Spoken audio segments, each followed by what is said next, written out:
I set up kind of a home thing for now, and I got this is actually my kitchen, which I got like the studio lighting, cameras. I got all the mixing boards, and I got one of these digital recorders, like it's got mics on it and stuff, and it's a whole studio full of stuff. So I'm carving out my second bedroom, my spare bedroom or whatever, and I'm gonna make that into like the proper like studio, because that's I used to do like web hosting, a lot of like engineering projects, like kind of 1099. So like when I keep like putting like NDVR, this like Endeavor Media thing, like I've had this LLC since like 2009 or something. So I'm starting to do like just Endeavor as my brand for all of my production stuff. And then I'm going to do like everything I wear, instead of walking around with my fucking name on my shirt. Like just, I want to do kind of geese the way I want to do them. I want to do shirts, just all my sportswear besides like, more like a suit. I'm not going to do suits or anything, but anything I wear on a daily basis besides like the jeans,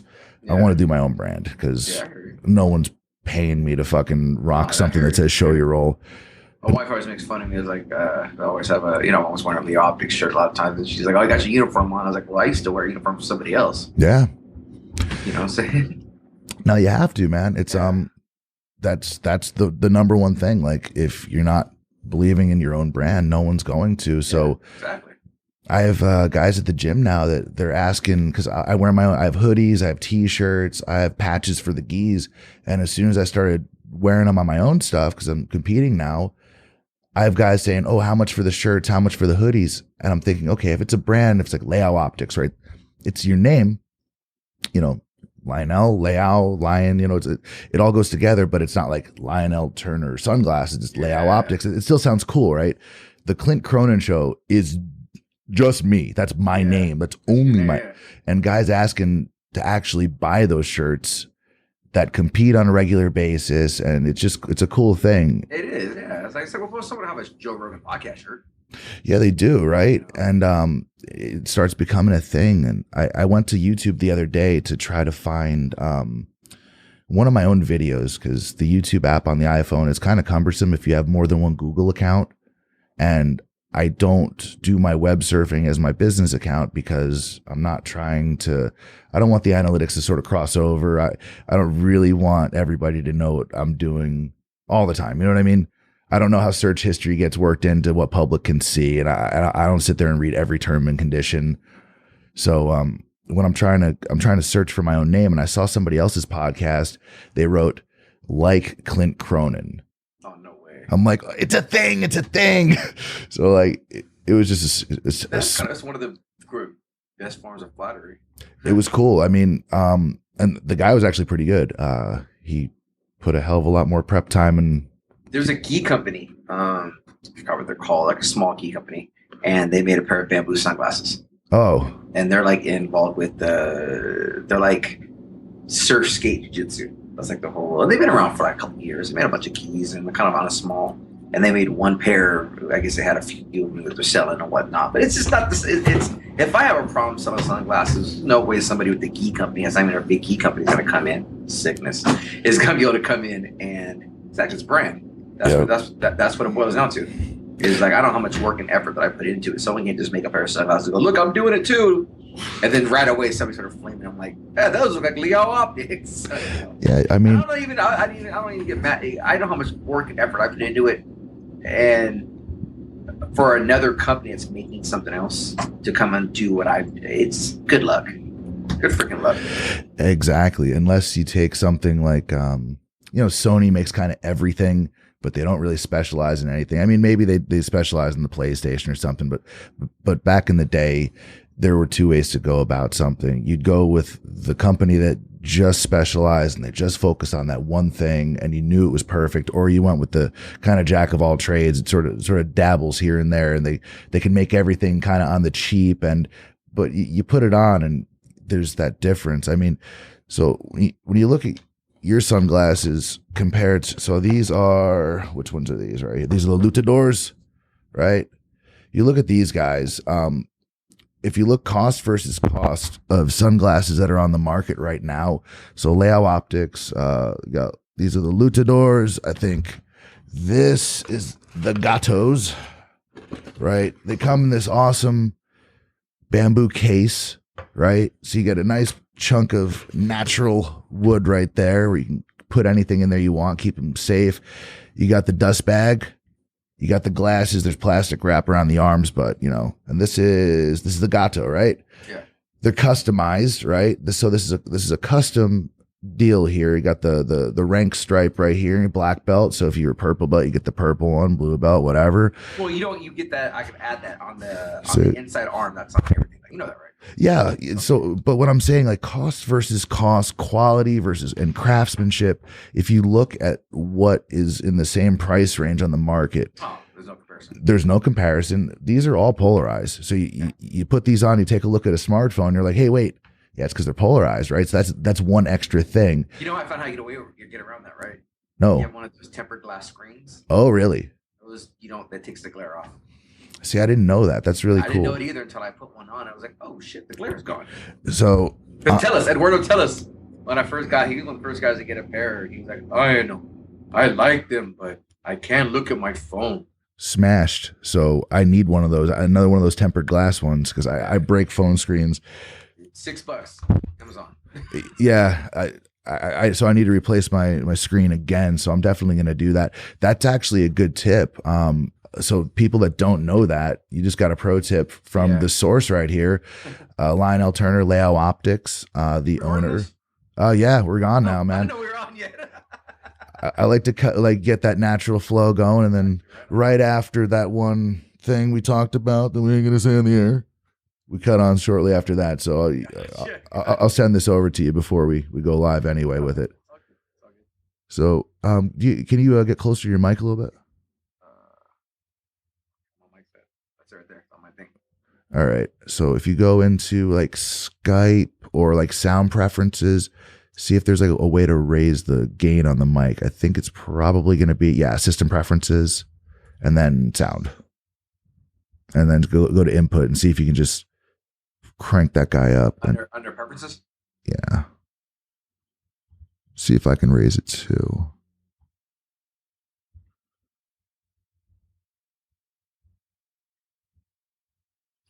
Mic. Testing. Yeah, slow. Yeah, crank that up. It's leveling it. Testing. It's still. I see. It's getting better. It's a little bit. Is it getting better? I think so. Maybe if I scoot back from mine, maybe that'll level out. Better. How's that? It's better. A little bit better. Okay. Seems like mic. Turn microphone. Built-in microphone. Hold on. Built-in input line in. Yeah, it might be the line in.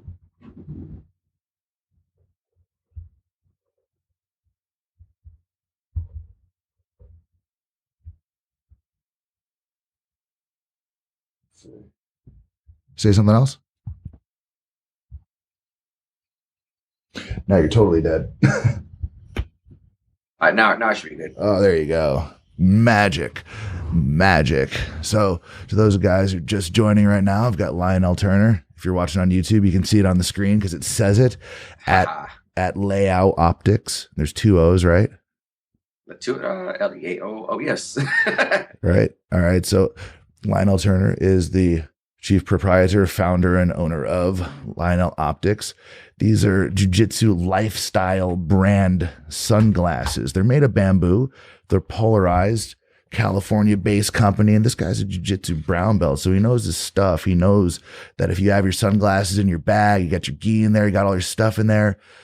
This is all natural. Bamboo's antimicrobial right out of the factory, right out of the box. So if your stuff takes a beating, these glasses can withstand it. If you're in the surf lifestyle, right, glasses fall off, you're like, oh crap, they float. They're bamboo, right? They come in this all natural case. This sounds like a commercial. It's not. I wear these, right? I rock these. If you see me on my Instagram on these videos, I don't like wearing sunglasses indoors, but if I did, they'd be Lionel Optics, right? So get your shit together. No one wants to be the douchey guy with the glasses indoors, right? No, they don't. They don't. Except there's a couple, like Dennis Rodman can pull it off because he's Rodzilla. There are some guys who can pull it off. And I give them that. There's a select few, but when you see a group of 20 guys walking to a club and all my sunglasses on, I got a problem with that, man. Yeah, then it's weird. It's like if there's 20 people all doing the same thing and they're not the Yankees or something's wrong. Yeah. Yeah. if you're not paid for I've it. seen that before, and I just like, oh my goodness, like I own a sunglass company. Come on, I wouldn't do that. Yeah, exactly. I mean, it's all good to push your own stuff, but outdoors, and that's where you want to wear them, man. You get great eye protection, and so far I've had my luchadors in the natural bamboo style with the black belt customization on there for quite some time, and they're fine. There's no scratches.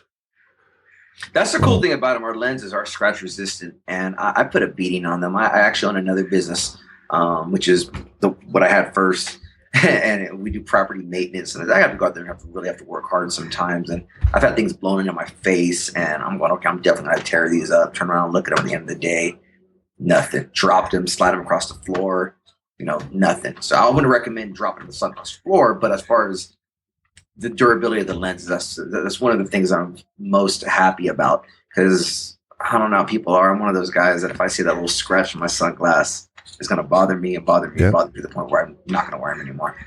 Yeah, I've got a couple pair of, they're not like the classic aviators necessarily, but they're the Ray-Ban aviators, the ones that kind of wrap around that are kind of more rounded. With the metal frame? Yeah, and I had to wind up. I needed to buy another arm for them because, well, first of all, the little ear rubber gimmicks, those things go quick. They dry out. 1 year and they're gonna kind of wear out if you wear them a lot. Then the arm fell off, so I went to buy another pair, and I wound up actually going on eBay to get a different a parts pair, because they were someone had scratched lenses, but the frame was fine. So I basically made like one good pair out of two. And then the lenses on both of them wound up scratched. So I basically have like this Ray-Ban aviator graveyard now, where I love the shades, but the what you get for the money with a Ray-Ban, I mean, I don't care how much you like them, they fall apart, they don't last. Then if you go up in price range for sunglasses, what you wind up getting is, first of all, it's another $50-$60 premium on any brand just to get polarized lenses. And so there's Maui Jims are decent. And then if you go up in the higher sort of those are nice. The high fashion or whatever, like a Prada or something, there's some, build quality improvement over a Ray-Ban, but still, you're talking, $300-$400. Yeah, you're talking a lot of money for a pair of sunglasses. That's something that I looked at getting in this business as just being it from somebody who just does jiu-jitsu and dealing with people who are in jiu-jitsu. Don't get me wrong. I really want to expand. I want to get into, surf and skate, but I want to do it bridging that gap through people who do jiu-jitsu. And I remember the first time I bought a pair of expensive sunglasses. They were a pair of Spy Helios. All right. And no connection as far as with Halo and jiu-jitsu, nothing like that. But that was the first pair of expensive. I had a pair of $5 sunglasses for 2 years.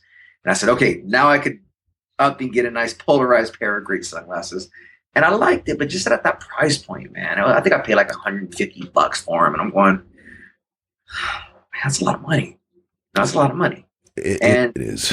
I just, and it's not to a lot of people, to a lot of people, they grab a pair of optics and they're, hey, these are definitely worth more. And I go, yeah, they are definitely worth more. But I wanted to bring something to market that the everyday person can get. I don't know how many times that I get comments or I get reviews or something on Facebook and Instagram. Hey, I got my pair of optics. I don't even wear sunglasses. I just want to support your brand because you're part of jiu-jitsu. However, since I got them, I'm wearing them all the time.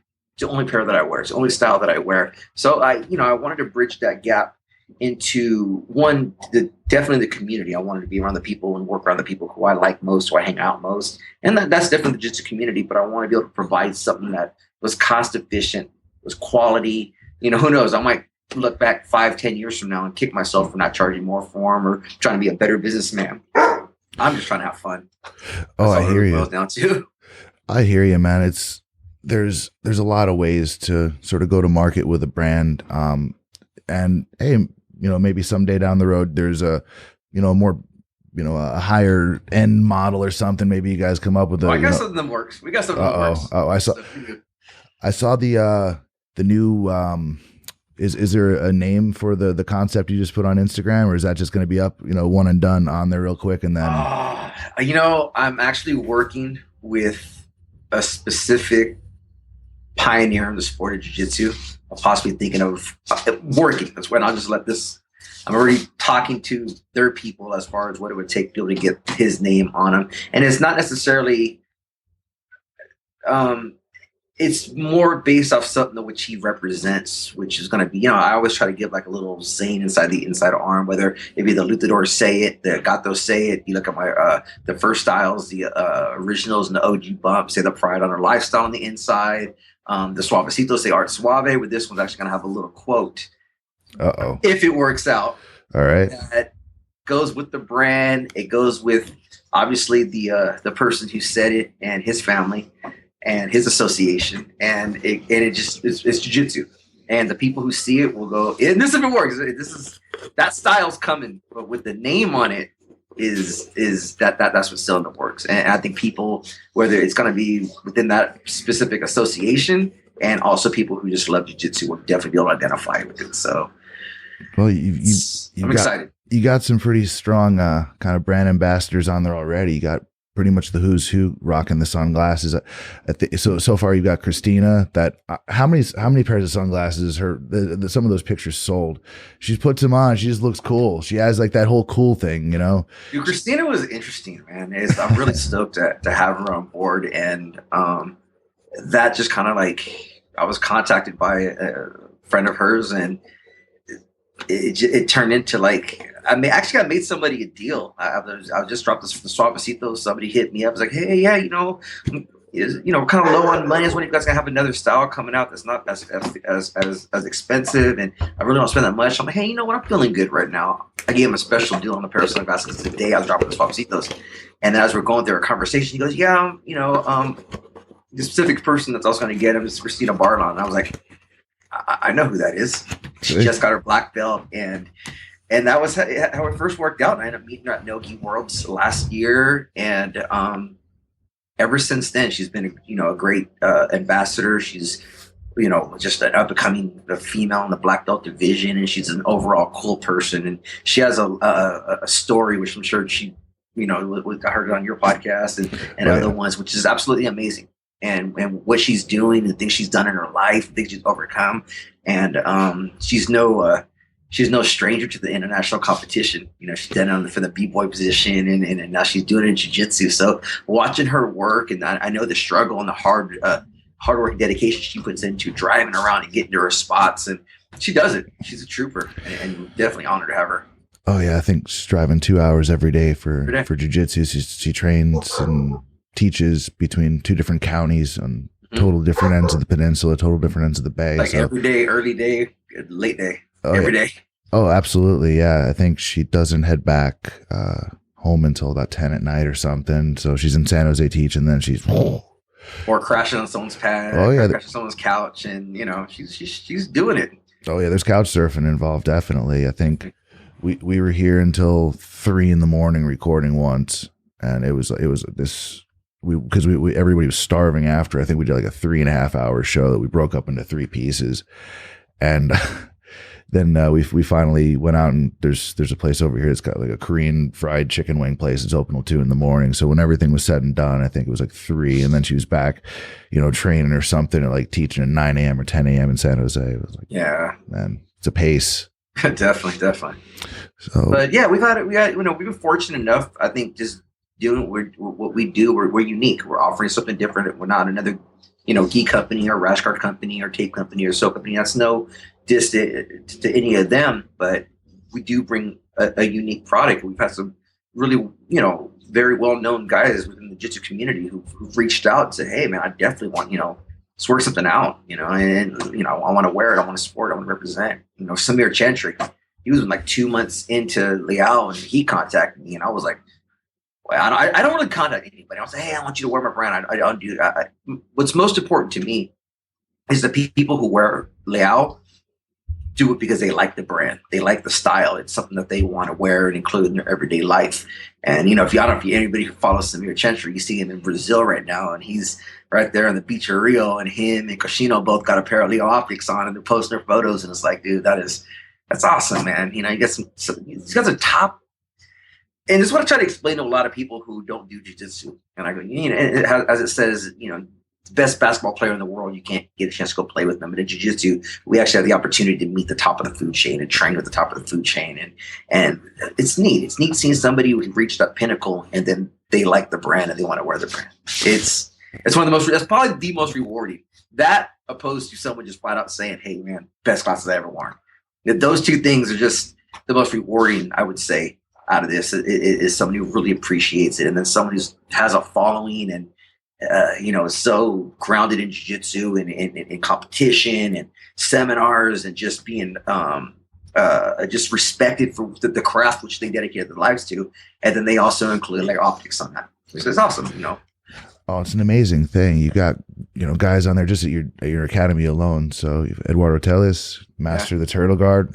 That guy, I can't say enough about Eduardo Telles. That's arguably the coolest guy I've ever met in my entire life. The most humble, down to earth. A new white belt comes in and he rolls with you and treats you like you're his best friend. And next thing you know, you'll be going to some shindig that he put together and he treats you just like you're a black belt that trained with him forever. Most humble, the coolest guy. And it's funny, guys say, "Oh, I sponsor Eduardo Telles," and I hate saying that because that's, I'm kind of under him. I'm from a different my lineage. I'm under Mark Hopkins, and he's a black belt under Carlos Valente. Oh, nice. And then so Carlos Valente's in the mix, but we got associated with Telles. Telles came in with Carlos Valente, Andre way back when today. They were all associated back at I think early 2000, mid 2000s. Around there, maybe a little later in that, and that's how we got to know him. And it's a pretty cool story. The first time I ever met him, he would come and he would train with us, and I had always missed the day that he came in and did his guest appearance while he was building his gym in San Diego.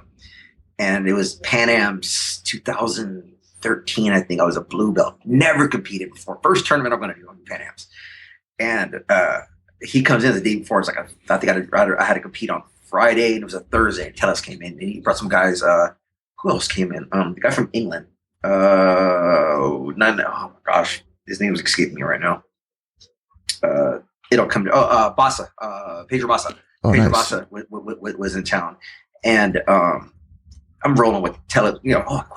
Telles. I roll with this guy, and I've never been so demoralized by anybody. And what's sad about it, and this is, you ask anybody who ever rolls with Telles, is he has this way of just laying on you, and he just, as you move, he just absorbs you. It's kind of like the Blob. You've watched the old movie The Blob, how it would just take people and absorb them and kind of just keep on rolling.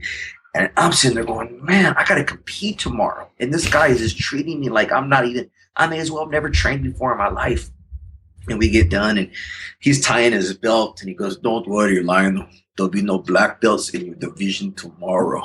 And I was like, "At least I can take something away from this." And and since then we've built a pretty good friendship, and just stoked that I got the opportunity to go into his gym and train with him whenever I want. And the people who come through Telles is just because of the respect that he has.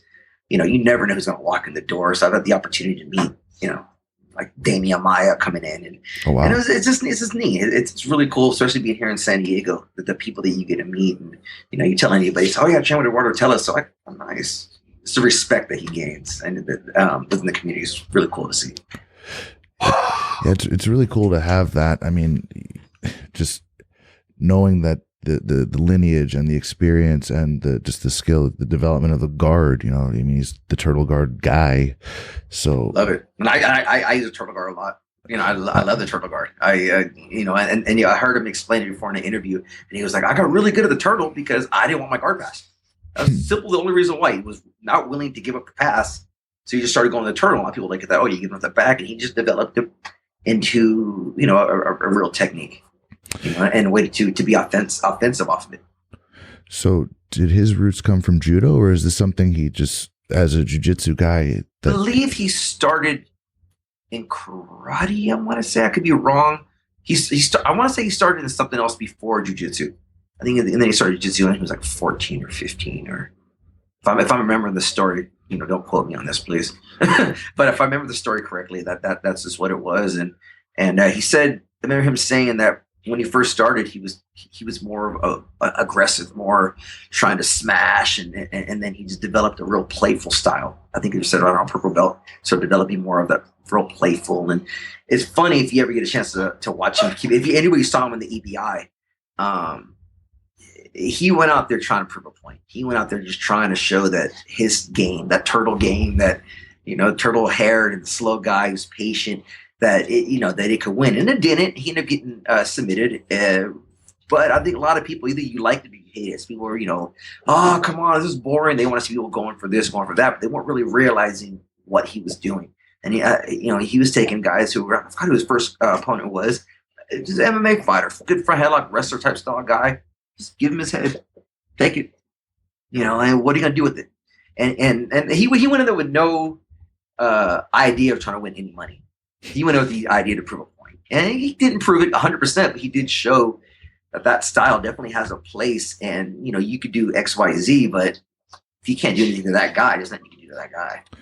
No, it's true. And EBI rules, I think a lot of people are still trying to figure out how they want to kind of go with it. I mean, if there's money on the line and you're talking the actual EBI event, then, you're looking for the submission in that first 10 minutes in that first period. But there are other ways to approach this. There's plenty of no-gi and gi tournaments now that are using EBI rules, and they're kind of gaming it as such where, well, how much energy do I really want to use if I specialize in finishing arm bars from spider web position, or if I specialize in back attacks, or even with Eduardo or someone like Eduardo, if I'm thinking about, okay, well, if I can just work on getting the fastest escape, which is he's the first one that actually said that, right? Yeah. He's the first one who said, no, I'm actually looking for the fastest escape. That's what I'm doing. That's and no one had ever done that before. No one had ever said that that's what they were going to do, because usually you have a lot of younger guys competing and there's money on the line if you get that submission, so they're going right for that. But in other tournaments, and in the case of even Eduardo and EBI itself,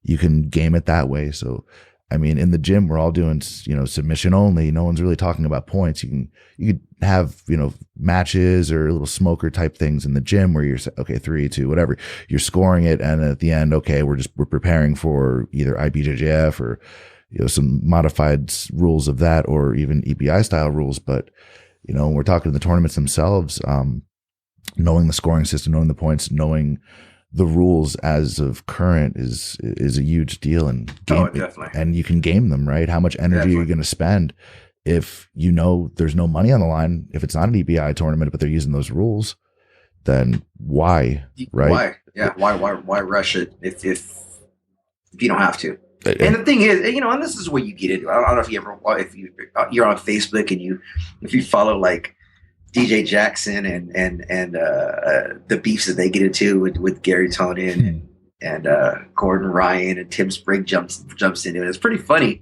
because you got DJ Jackson, Tim Spriggs that are IBJJF rule style competitors. Not saying they can't do submission only at all, but that's they like that. Then you have the other guys who like submission only, and what it boils down to is some of these good guys, man, you just can't submit them. Some of these good guys are, it's a lot harder. It's not. I don't fall into and I could be totally ignorant now. I don't know everything, but I don't really fall into the points is boring because they're not going for the submission. Man, everybody's stalling. It's not that they're stalling; it's that these people are just so good. Yeah, and it's hard to submit somebody who's so good. Man, you watch that match with the Meow brother and Samir Chantry at No-Gi Worlds last year, and you see these guys cranking each other's foot. Yeah, I personally would have tapped a long time ago, and it's like, no, these guys have rubber ankles, man. So I don't really get so much into it. I like how I listened to another podcast and Bill Cooper was on it, and Bill Cooper was like, did the EBI, like EBI 8, I believe it was. And he was like, hey, do you like the EBI? I was like, yeah, man, I like those. Yeah, I like the submission. I like it. And he stopped. He goes, but you know what? I like IBJJF too, man. I like side control. I like going for the points. I like doing this. I like going neon belly and getting rewarded for it. I like it. And he just put it out there. I like everything has a place. And it's like one day I might want to eat ice cream. One day I might want cookies. And I look at it more like that. It's like, what game are we playing? You go and play some Call of Duty like my kid's playing in the other room right now. And he go, what game do we want to play? Do you want to play some team deathmatch? Or we're going to play, whatever. But these different rules don't really define what's better jiu-jitsu, and it doesn't. And it's kind of like you just I got a good relationship with a lot of guys in 10th Planet. You know, Boogie Martinez is one of the guys that are on the Leal squad, and his brother Gio is actually here in Oceanside, they're local, you know, here where I'm at. And you know, they have a different look at it. They ever, you know, you talk to them and they say, "Oh, always going for the kill, always going for the kill." That's awesome, man. That's awesome to see somebody's going to jump and then you're always looking to attack. But I also like it when you see someone like a Adolfo who can just smash.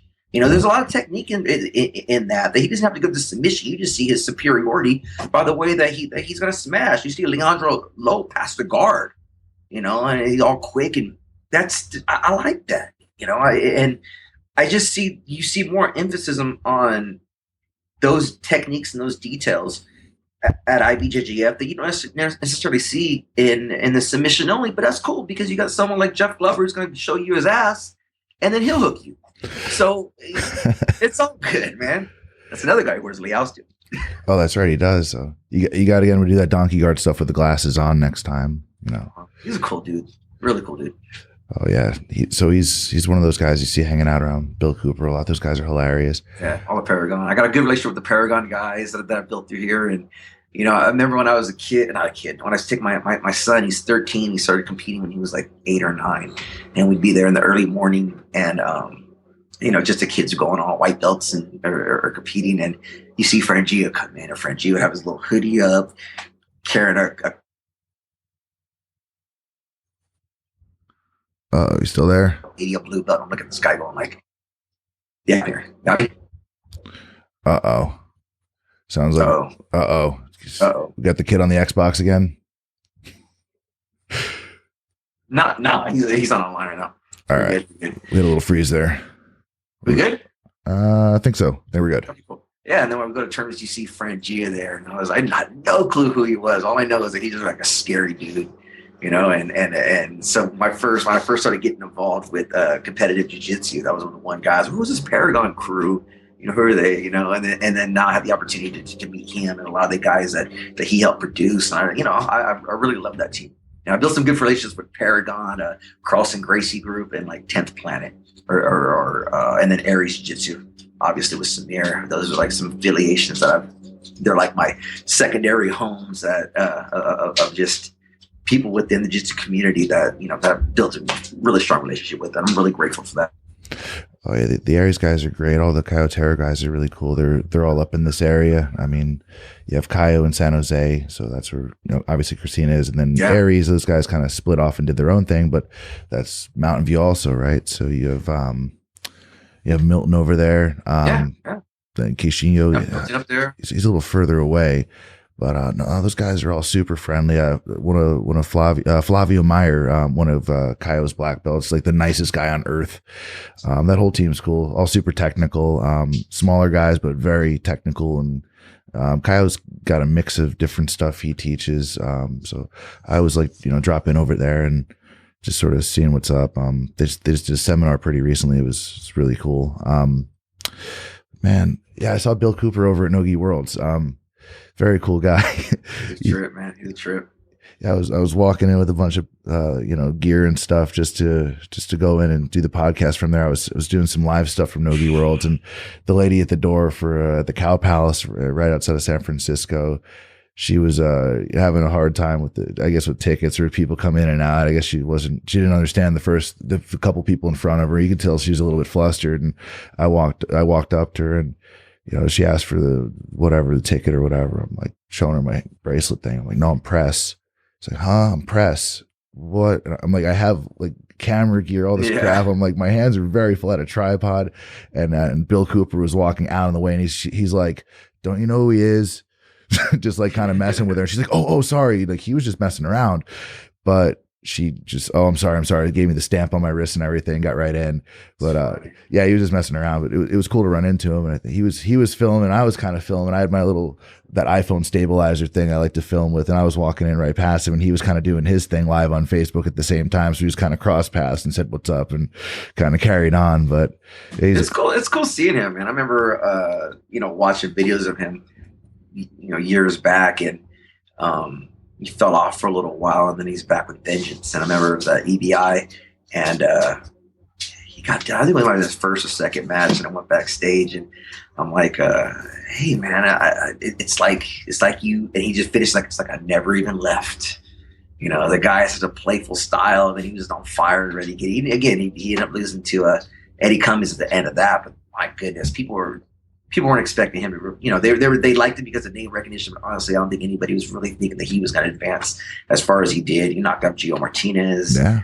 You know, it just that right there. You know, look what Gio Martinez did. Eddie Cummings. You know, so exactly. It's those guys just go back and forth, and it's whoever it's on that day when they're playing that game, when you're just feeling a certain way. You never know. So at any given day, Bill can come through and he can win these things. I mean, yeah.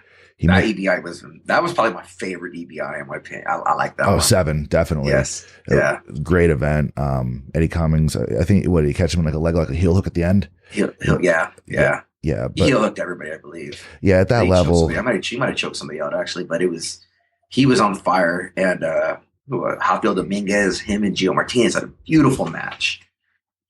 So yeah, that was probably my favorite EBI. That was fun. I got to cover it too, so that was pretty neat. Oh, awesome! I was really happy for Eric Eric Medina from Jean Jacques. He's a purple belt. He went up against Barrett Yoshida at the last EBI, the one in Mexico, and oh yeah, he took the match on short notice. And man, I've rolled with him over at Jean Jacques a number of times, and he's a smaller guy. I'm like 215, 220 right now, and he's purple belt, and I'm all right. Let's roll. And he's good. He's really good. He's tough. I mean, I had to work my ass off to stay on top. And I'm like, oh man, this guy's game. And then you see him taking a match against Barrett Yoshida at EBI 10. I'm like, man, he's got balls. He's a cool dude. He runs, he's got a regular job. He does jujitsu basically full time and a half, but then he owns LA Jiu-Jitsu Club.